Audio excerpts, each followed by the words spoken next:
Hello guys, welcome back to the shop. Today is day one on the BRC Engineering 500 conversion kit. We're going to be converting this 2019 KTM 250S X2 stroke into a 500cc bike.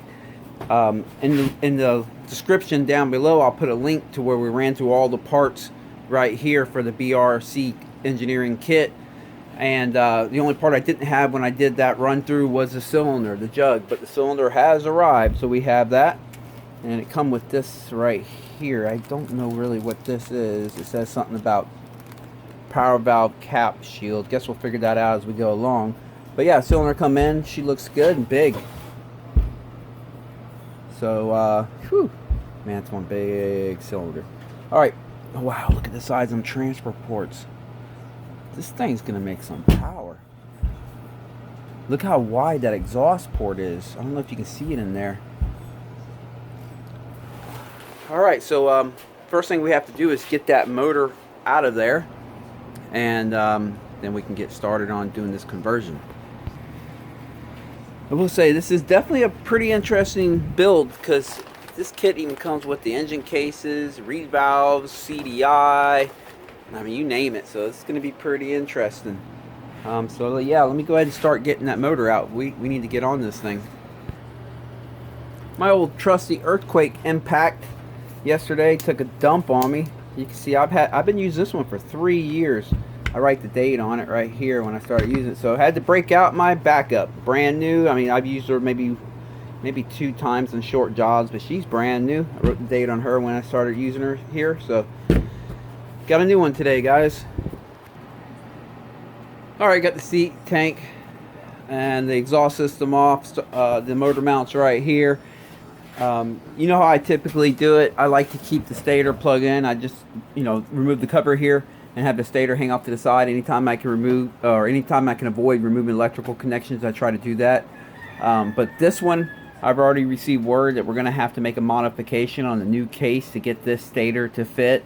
The first couple batches that BRC sent out it was a mistake that they made in the cutting of that out, so we're gonna have to make a modification to make that work. I believe they have that fixed by now, but so I'm gonna need the stator off anyway, so I'm just gonna go ahead and disconnect the harness right here, or the wire for the stator, and pull the whole motor out with the stator. All right, I believe I have everything disconnected from the motor. I believe she's ready to pull out. As you can see, I leave the swing arm pivot bolt in right here. I only remove it to right about there, so I can pull the motor out, but it generally holds the swing arm in place. Allows for quicker and easier reassembly. Luckily, someone had it well greased, so that slid out good. Although I did find the nut on the end pretty loose. That's not good. With these frame guards here, you don't even know when it's coming loose. But yeah, so let's see if I can get this motor out of here without pulling anything else off of it. All right, let's try.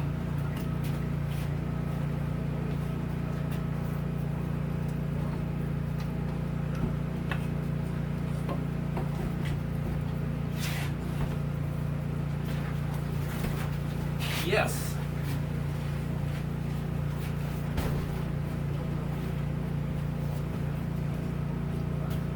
She is on the healing bench. You know what? I forgot to drop transmission fluid before I pulled it. Let me go ahead and drain that real quick. Let's just go ahead and gather that transmission fluid. These KTMs come with a magnetic drain plug stock, which is always pretty good. I like to add magnetic drain plugs on all my bikes because not only does it catch the metal inside the transmission as it shaves it away, but if you actually do chip a corner of a tooth off or one of the dogs, you will find it on the magnet next time you go to change your oil, and that indicates that you have something going on in there. You might want to open that motor before you take her out for another ride. Alright, I guess we can start by getting the cylinder head off of here.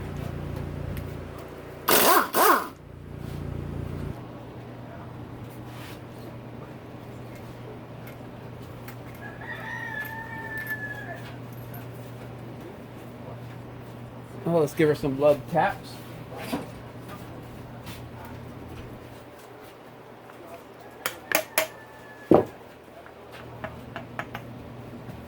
There we go. Looks like this is This head profile right here looks like they were looking to achieve more of a smooth power band, not so much hard hit. This is kind of more of a profile you run into like on your XC domes. And I believe this is a KTM SX. I'm not familiar with what type of dome this bike comes with stock in this year. I have noticed KTM does kind of jump around year after year. They kind of change their head profiles a lot. But alright, let's move on. I'm going to want to get these little pins out of here because we're going to need to use them on the new motor, I'm quite sure. These can sometimes be tough to get out. If I have to heat it up, I will. Yeah, these are stuck in there pretty good, so I'm just going to wait till I get the cylinder off and everything out of it. And I'll throw this in the oven for a little bit, get it nice and toasty, and then them might come out. If I can't get them out, I do have other ones here, so that won't stop us from going forward. Alright, gonna remove the power valve covers here.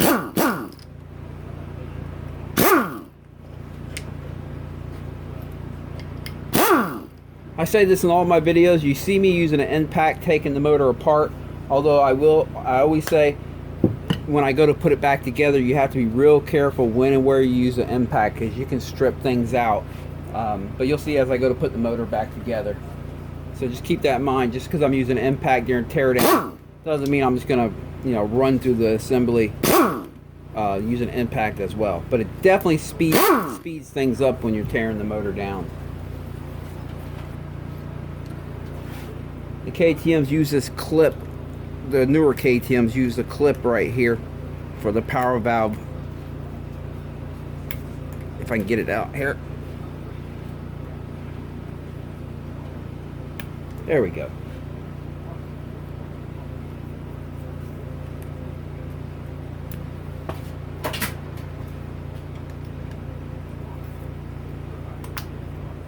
Alright, that's off.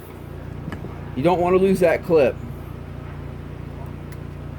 So I will put that somewhere for safekeeping.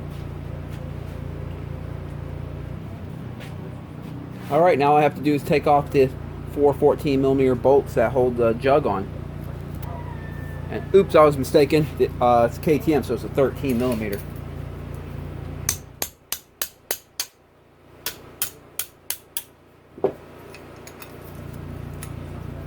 The ones over here under the power valve, they can be a little tough to get to. You just got to kind of work it until you get on it. And be careful, you're dealing with delicate stuff when you're working around the power valve. You don't want to bend any of this stuff. Alright, let's slide this jug up. See how she looks.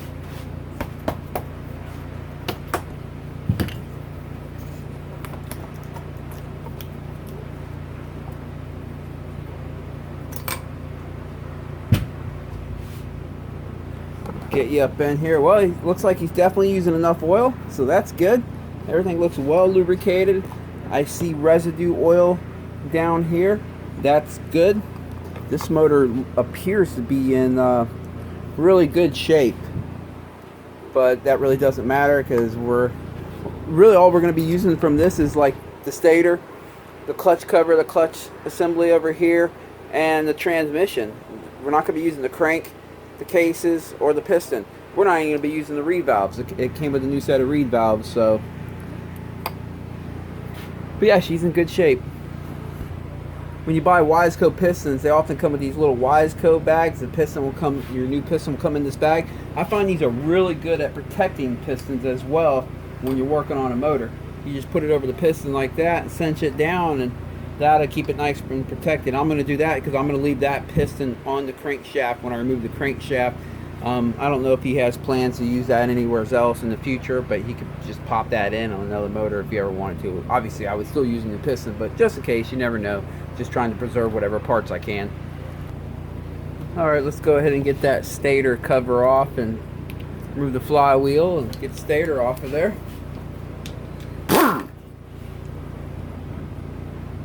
Alright, pull the stator cover off here.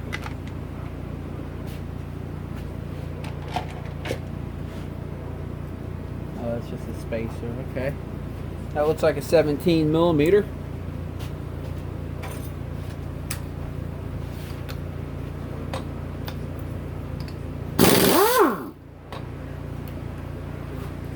Then let me get a flywheel puller.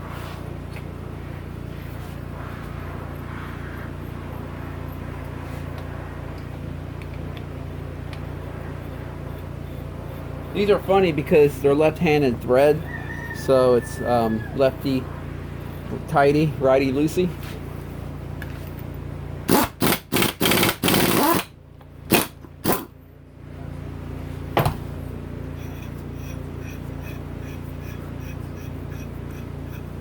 Alright, we have that off there, a little washer that goes underneath there. Now we'll get that stator out of here. So that looks like these are 6 millimeters, and we have some Allen keys here. Yeah, looks about right.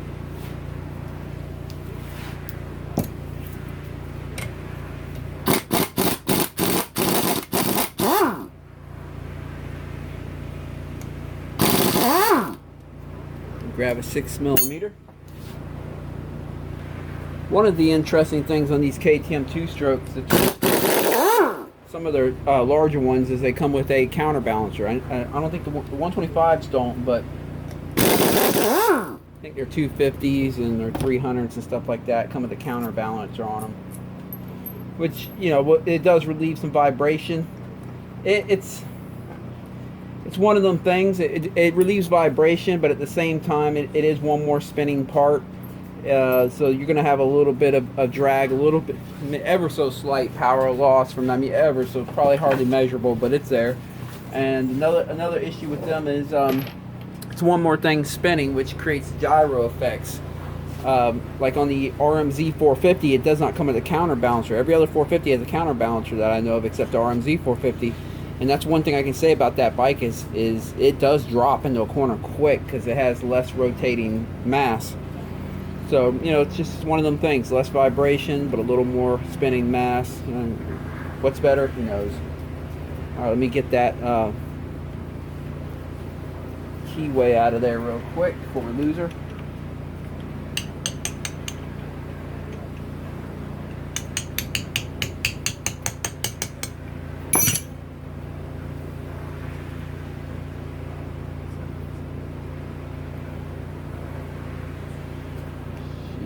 Fighting me. Alright, I got that.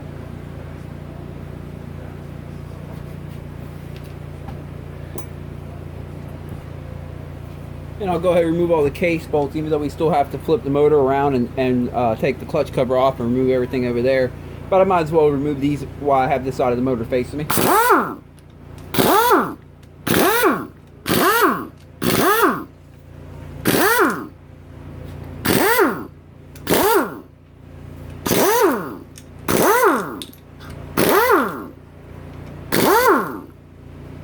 And then you have this one over here that's hiding behind the counterbalancer. Oops. Let me pull that one out. We have two hiding behind the counterbalancer. Alright. Now I'll go ahead and remove the V-force reed valves.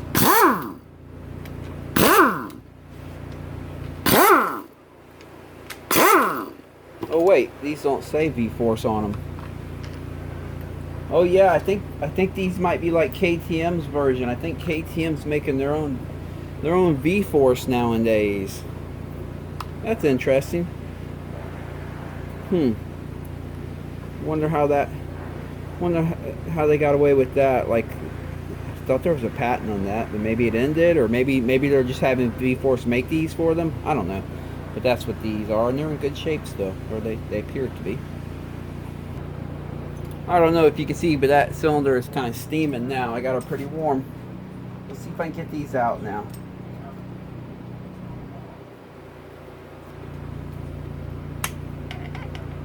There's one.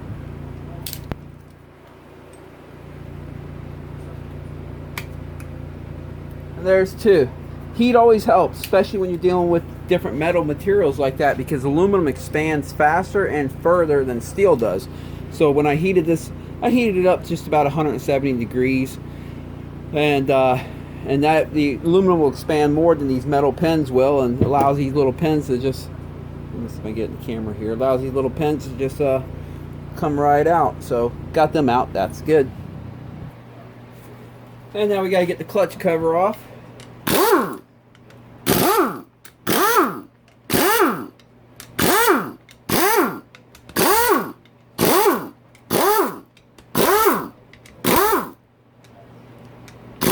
Is that a long one? Yes, it is.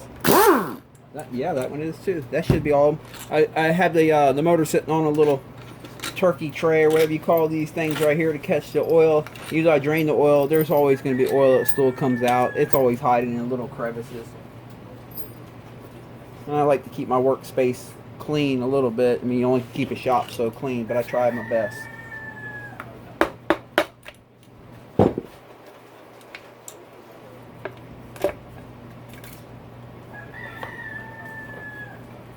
Alright, we have the cover off.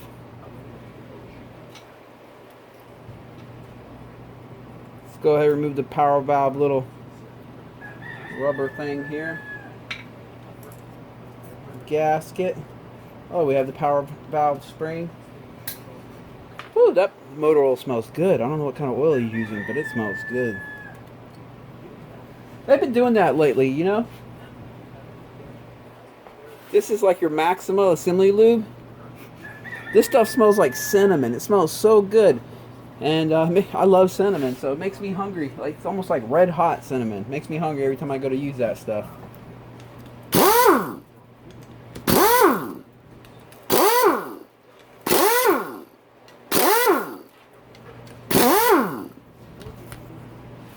This is a pretty motor on the inside. I like how they did the gears right here on the clutch. Let me get you in here and show you. It's pretty trick looking. Look at how they like rounded them off right here, ramped them up. This is really cool looking.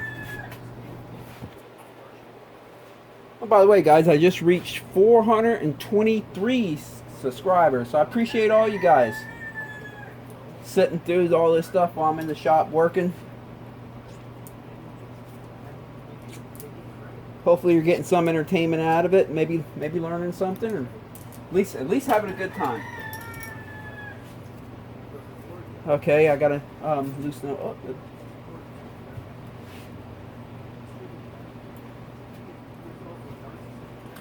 I always like to run a magnet through here to make sure I'm not missing anything. Oh, you know what? This is a hydraulic clutch. Wait, no, it's still, yeah, it came out the other side. Okay.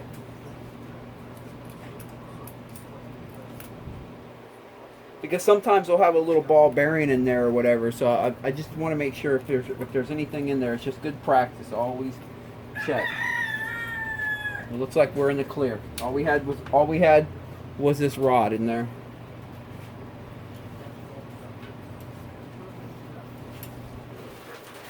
All right, I'm gonna have to loosen that up. Where is my punch? Okay, I found it.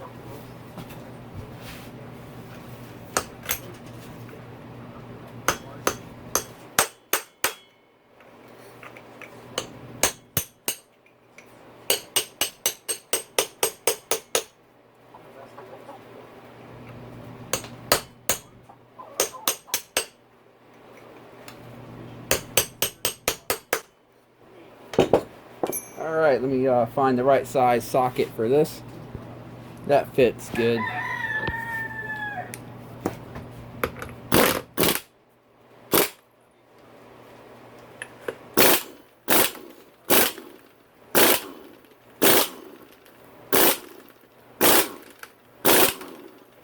Oh, she's on. Oh, she's coming loose. There we go. And that's the beauty of the impact when you're taking these motors apart. And even reassembly, I'll use the impact in a lot of places where I'm real familiar. If at the beginning of the video you see my old impact, how much wear and tear was on it. I'm very familiar with my tool. I know at what setting, it has 3 settings. I know at what setting it's how much torque it's generally creating. It's always important to be very familiar with your tools. Okay, so let me figure out what size these are and we'll get that stuff off. By the way, this main crank nut here is a left-handed thread. Someone has it very well Loctited on, which is good. So this is lefty tighty, righty loosey.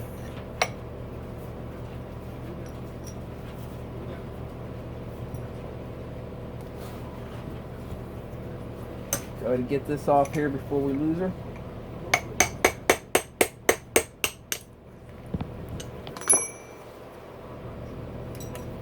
Alright, let's go ahead and remove that.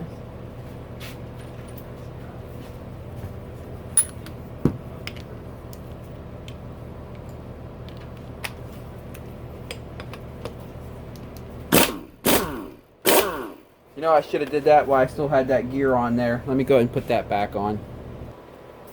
Alright, bolted that gear back on there. That way I can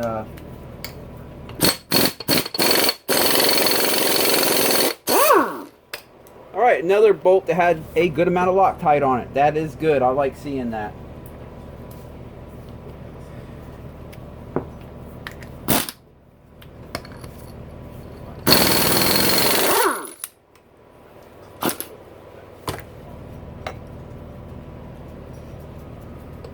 She's stuck. Oh, there we go.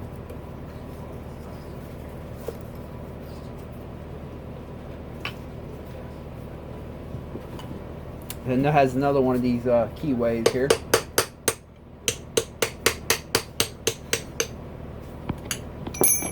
Get that out of there. All right. Well, I guess I can go ahead and pull this out.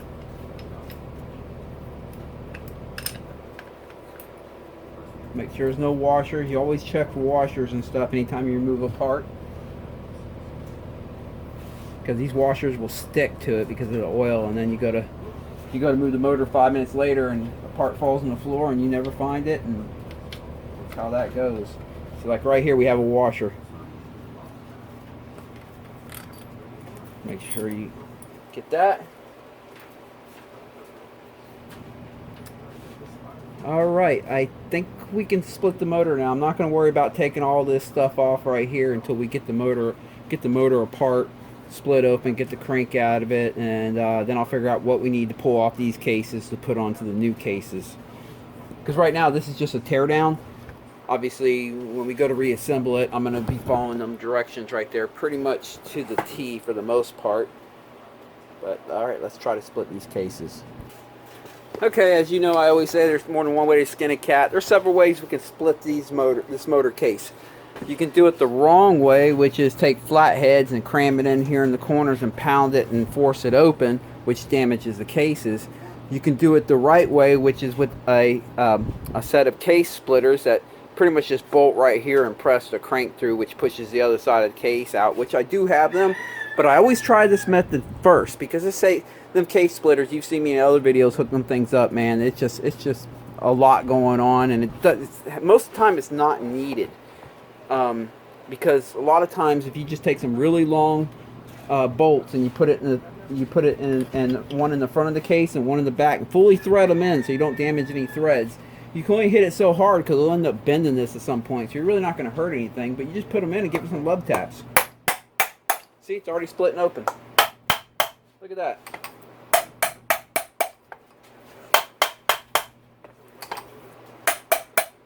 There it is. I didn't have to break out the case splitters and spend 15 minutes hooking them things up.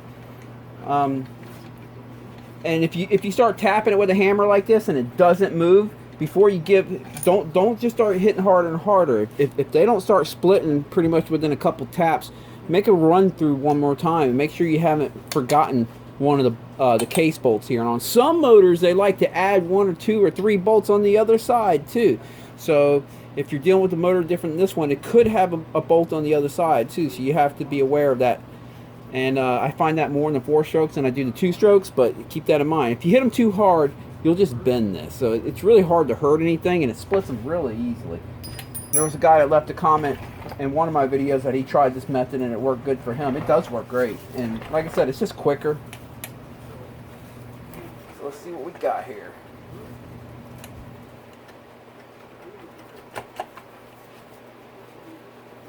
Oh, forgot to remove that one bolt on this side that I was using to hit it. Let me get this one out of here. Alright, got that out. Let me grab this while it's falling off. Let's continue on.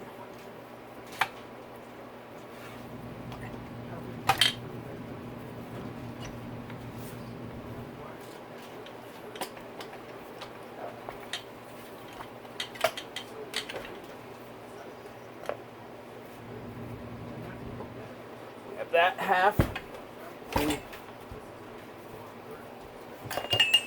and we have this half over here with the transmission. Let me go ahead and get this situated before I lose any parts. Alright, I just wanted to get these the pins that hold the shift forks in place. I wanted to get them back in place. Alright, we got this spacer at the end of the transmission here, and a O-ring. Let me collect that O-ring. Like I said, you always want to check for this stuff because this stuff will fall off on you when you're not paying attention. So we got that. Then over here we have the counterbalancer that started. Oh, I did not know this counterbalancer could have came out before I split the cases, but no big deal. Check for washers, and look at this. We have a washer. You see it right here. That belongs in the transmission right there. So yeah, it belongs in the transmission right here. I don't see any other washers. So okay. Now we got to get the crankshaft out of there. Well, this crankshaft is nothing like a Yamaha, I'll tell you that. It just comes right out. So if you see my YZ250 rebuild, that them cranks are in there so tight. All right, so we have the crankshaft here. She's in really good shape. Got the piston bagged up on top of it. I'll save that for him. I don't know what he's going to do with it, but there it is. All right, it says the exhaust gas pressure acting against the spring and control the power valve. That's what this kit uses. This makes the KTM centrifugal power valve system, which is incorporated in the power valve shaft, I mean the water pump shaft, obsolete. So basically we have to remove this out of here. Well, I'll do it when I have both hands, and remove it appears they're asking us to remove these little ball bearings that are, if I can get this camera to focus here, let's see. Oh, here we go. To remove these little ball bearings from it. So let me go ahead and pull that out and see what we got here. Yeah, I'm back to following instructions now. Alright, got to remove the power valve, the water pump cover.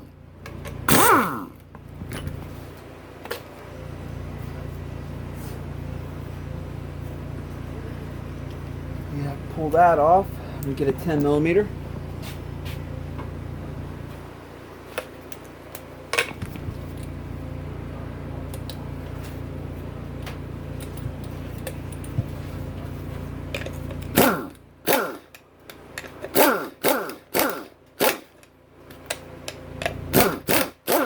There it is.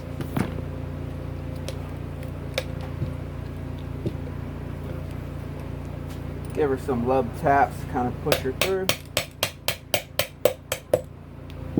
That's just from Loctite, when people use Loctite, which you should, but find something to punch that through with. Here we go.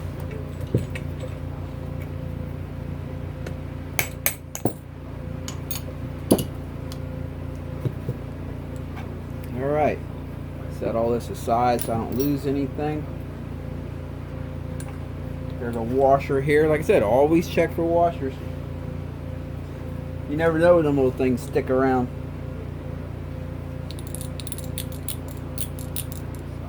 Here's the power valve governor. Alright, let me brief over these instructions here and what it's going to take to follow their instructions, I guess. Of course, I typically like to look ahead on instructions before I get started in it. I want to see how it's going to complete. That way I get a better understanding too. They're gonna, after I press this gear off the shaft here and remove the little centrifugal balls, I have to put the gear back on, but I have to I have to set the distance from here to here at 23.40 millimeters.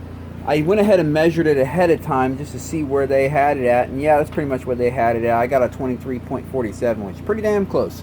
So there we are. Alright, the instruction says to use a heat gun and get it to about 200 degrees, but man, this thing wasn't budging, and I decided to use a torch and just get it nice and warm right here at the lip, and now I'm starting to get it to move. So let me go ahead and keep working at this. Alright, got it slid up the shaft where it needs to be. It's hot, so I really can't touch it right now. You can see it's loose. As soon as it cools down where I can touch it, I'll remove this nut, slide this gear off, remove the power valve centrifugal stuff here. The ball bearings are already falling out. Then I will freeze the shaft right here and heat up that gear so that they'll pretty much just slide right in together, and I need to slide them into what they specify here at 23.40 millimeters. Ooh, she is hot. Maybe I can touch her now. Let's see. Oh, she's pretty hot. Let me grab some pliers. Because really all I have to do is just get this off the end. Grab this wrench. That way I can go ahead and get that shaft in the freezer and get that cooling down.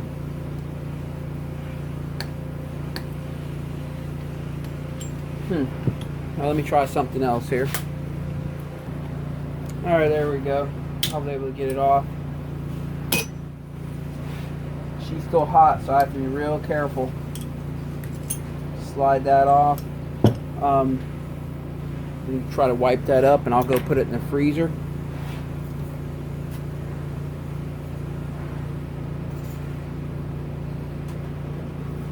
I'm going to go ahead and place that in the freezer, get that cooling down so it'll be easier to put her back together. Alright, I have these power valve parts that we won't be needing the centrifugal weight stuff in the bag for them. That takes a little bit of heat. It was, I mean, yeah, I could have worked it harder, pressed it harder, and everything like that, and but I don't want to strip or break where I was applying the force on this. I don't want to hurt anything, so I was hoping it would slide apart easier, but that took a significant amount of heat. So just keep that in mind if you're doing this job and you have to press this gear off or beat it off. It's going to take a little more heat than you might think. They said 200 degrees, but I think I had to get it a little bit hotter than that. But she's off, and that's all that matters. Now when it's time to put it back on, I will heat this up and get it really good and warm, and I got the shafts in the freezer right now getting nice and cold, and they should slide together really easily. At that point they'll kind of lock up, so you want to get it to that setting of 23.40 as quick as you can. And if you're a little bit off, you might have to heat it on the shaft a little bit more. Alright, I have the calipers preset to 23.40, and I'll be heating this up in a minute to slide that on. It might have been easier to get it off with a press. I chose to just tap on it to get it out.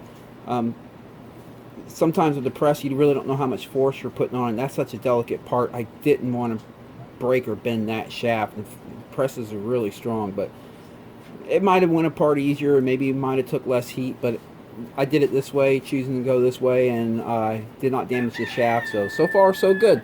Let's see if we can get her back together. Alright, I'm just going to take some time and heat this thing up a little bit.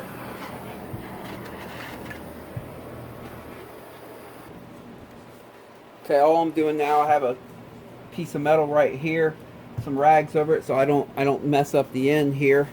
And I'm just taking a socket and just tapping it down a little bit, checking. You want to make sure the socket fits pretty much right here so it doesn't damage any of that.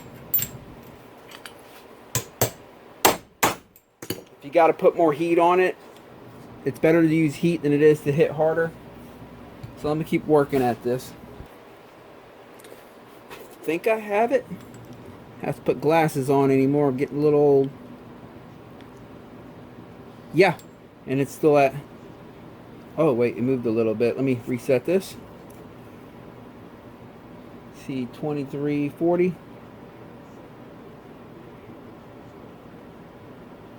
All right, there's 2340. Let me lock that in. All right, let me double check here again.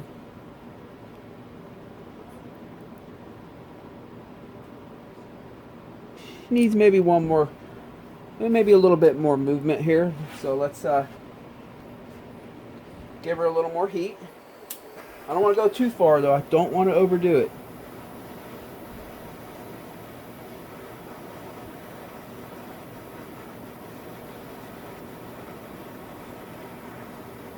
All right. Find a fresh spot on the rag here. Oh, my pliers came undone. All right, let's see where she's measuring now.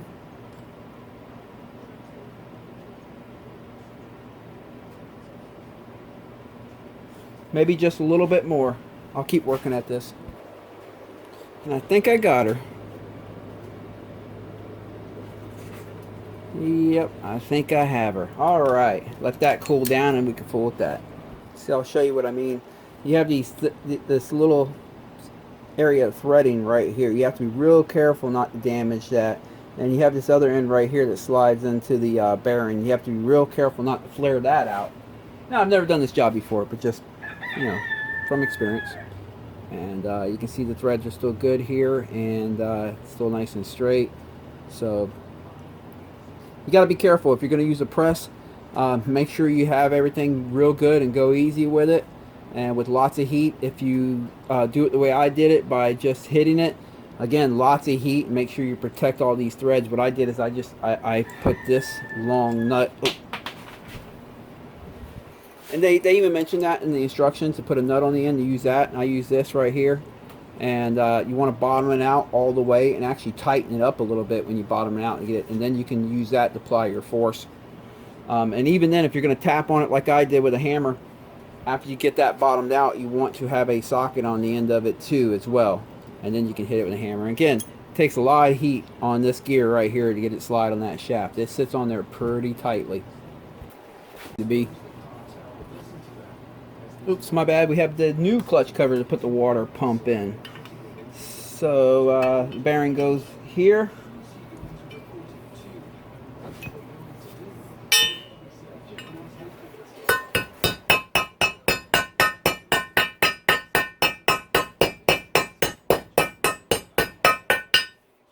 Alright, let me make sure that's flush all the way down.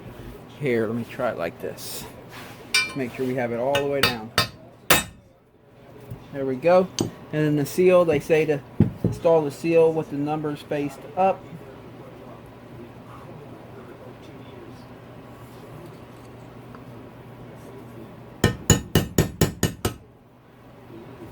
Alrighty.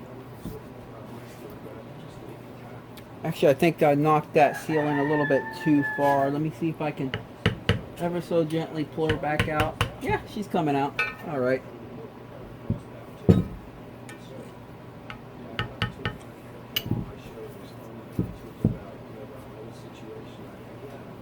There we go, that's looking better. And put a dab of Loctite on her. Just a dab will do.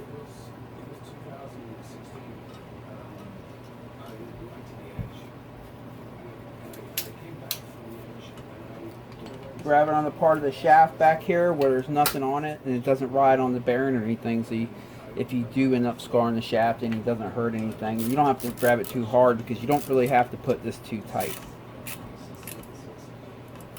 There we go.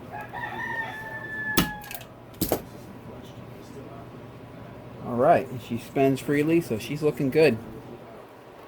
Well, this is where things get a little interesting on this build. I put this into the 30 or 23.40 like they mentioned on the shaft, but with the new bearing in here on the case, when you press it down, you hear that? That's because it's not fully seating. So I'm actually going to have to slide the gear down on the shaft just a little bit more. I kind of expected to run into some of these little things. I mean, this is, you know, these conversion kits are sometimes, you know, you got to, I don't know how to say it politely, but you're going to run into little things that you have to address. just like we're gonna have to address the stator in a little bit. So let me go ahead and pull the water pump back out, and let me slide that gear on the shaft a little bit more and see if we can't get this thing to flushly seat. Oh, by the way, while we're talking about it, look at these cases. Look at the opening for the cylinder. This is freaking nuts. Jeez, that thing's huge. Kit's pretty cool though. I mean, like I said, it's, you know, I think these kits are pretty new, so they're definitely gonna have to figure out a few things, you know, fix a few things, and hopefully they don't have, you know, too many issues. But this is one we're definitely gonna have to straighten out on our own right here. So I'll break out the heat again, get her nice and toasty again, and give her another couple wraps. I already took a measurement right here, so I'm just gonna wrap on it until I get it to move just a little bit more, then try to slide it back into the cases and put the clutch cover back on and see if we can get the clutch cover to fully seat. I mean, yes, the gasket does take up some space, so I'm keeping that in mind. So what I want is I want it to just barely close without a gasket, so that way I know that no matter how tight it is or how thin the gasket is or how tight the clutch cover is, it's not going to bind. You don't want it to bind because you can end up cracking your clutch cover as you're bolting that thing on, and that's not good.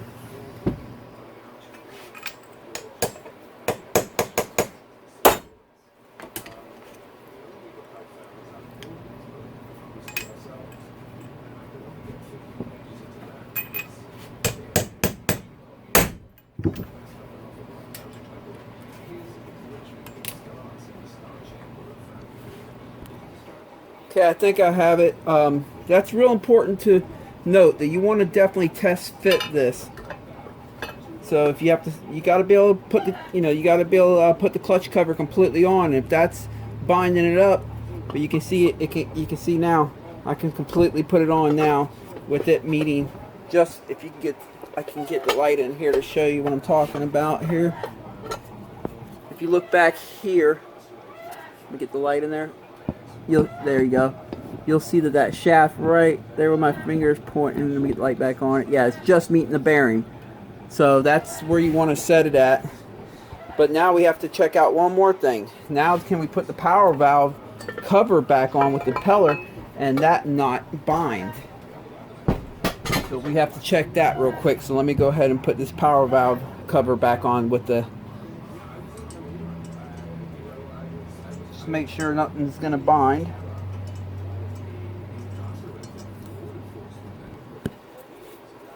Alright, she didn't bind. She's spinning freely.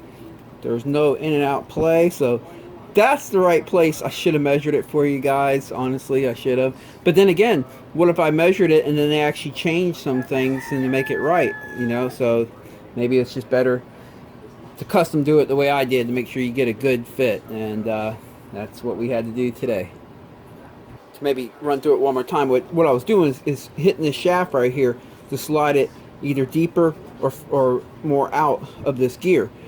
And then that you have to have it where when you press this clutch cover onto the cases, that this flange part right here rests right up on that bearing.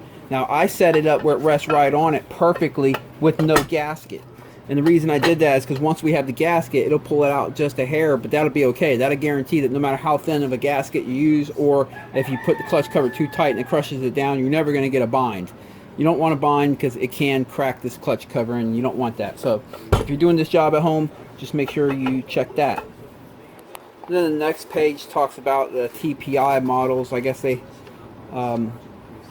it has a map sensor. I guess that's your fuel injection models or whatever, but we don't have that here. So next page, yeah, that's your fuel injection stuff. So we can go ahead and skip that. Here we are, Kickstarter idler gear. Let me go ahead and read this. One of the nice things about this kit though is they write on the bag what each part is. That's pretty convenient. This is going to be for the Kickstarter idler gear. So the instructions basically say right here that the stock idler gear, the shaft that holds it on, is I guess it doesn't retain the gear very well with this big 500, so they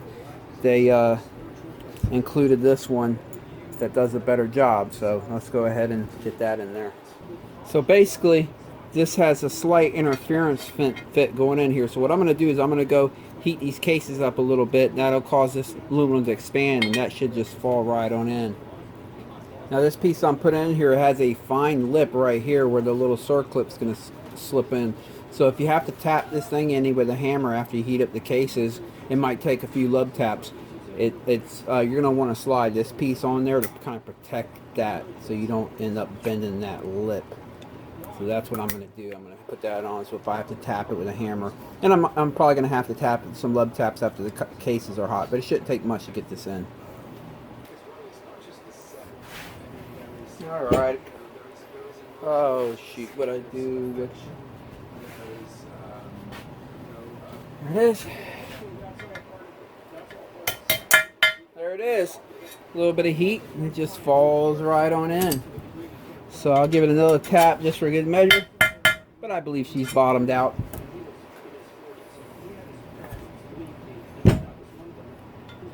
Alright, let me go ahead and take that idler gear off the OEM cases. Alright, I pulled that off. Ooh, they're still warm. Let's see, it claims I'm still supposed to use this washer. So let's put the idler gear on it with the washer. That's weird that they would have that groove for a clip, but they're giving you this piece and basically instructing you not to use a clip. So, okay. I guess I'm thinking they machined it for a clip early on, and then they realized that it wasn't holding, and I don't know. They're designing as they're going. I don't know. Alright, Loctite as always, just a dab will do. You don't go crazy with the red stuff because you do want to get it back off in the future. So just easy does it. Let me find the proper Allen key for this. Here we go.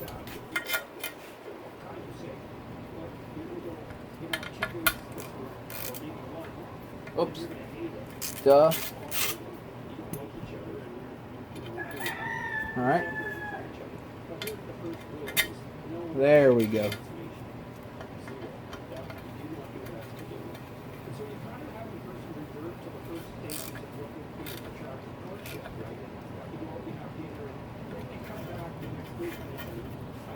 Looking good. Well, pretty much all the instructions kind of end there.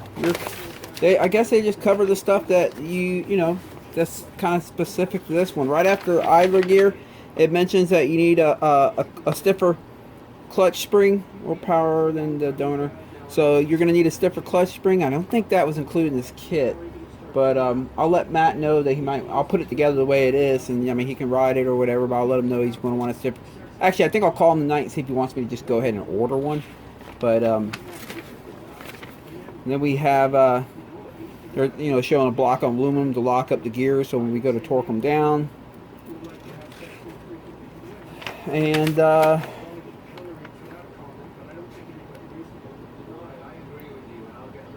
it's showing here, hold on.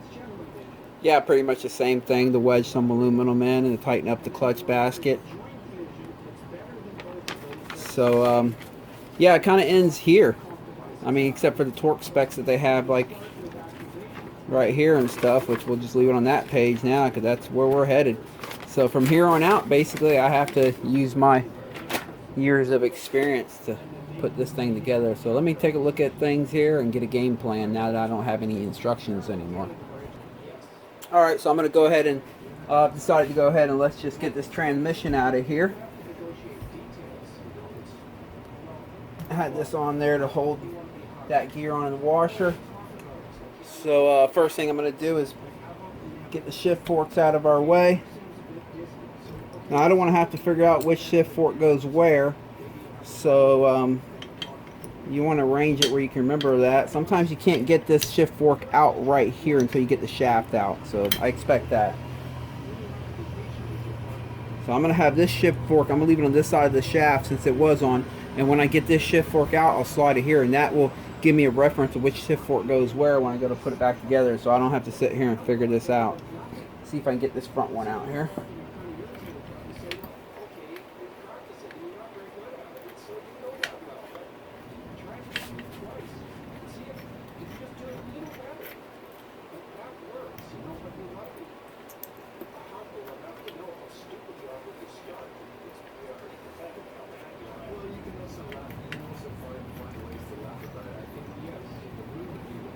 All right. I think I'm just gonna go work the other way around. Think I'm gonna go ahead and take the shift drum out, and then get these out. So let me just use this pin right here just to keep that in place. This other one ain't coming out. So let me go ahead and get the shift drum out here, and that'll free things up a little bit. I don't want these going anywhere. Let's see.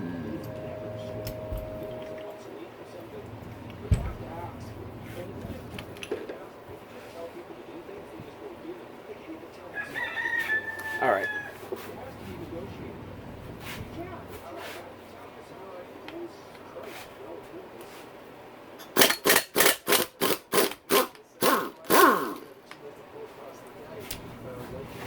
Got that loose. Let me go ahead and take off the shift detent lever here. Well, that's an 8mm. My bad. Oh, I was thinking it was a 10.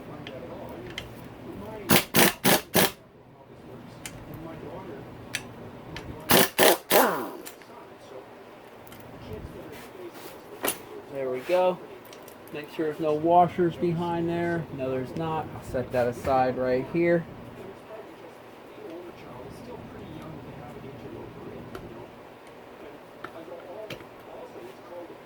At this point, the shift drum should just come right out.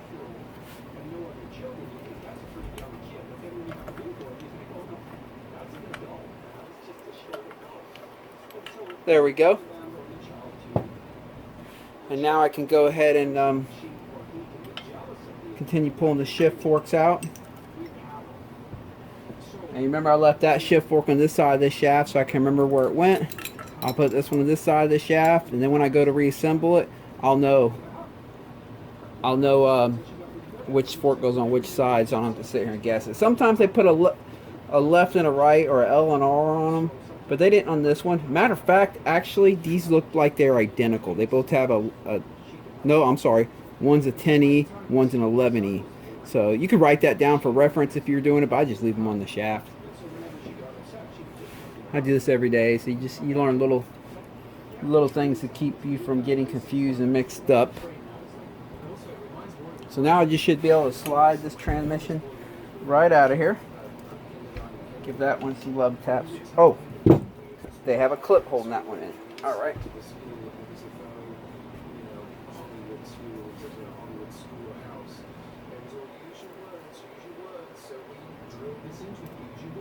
There we go. Got that clip off there, C-clip. All right, now it should just slide right on out. You want to keep all this together. And as always, check for washers. There's a washer right here. Goes on this shaft. There's no washer for this one.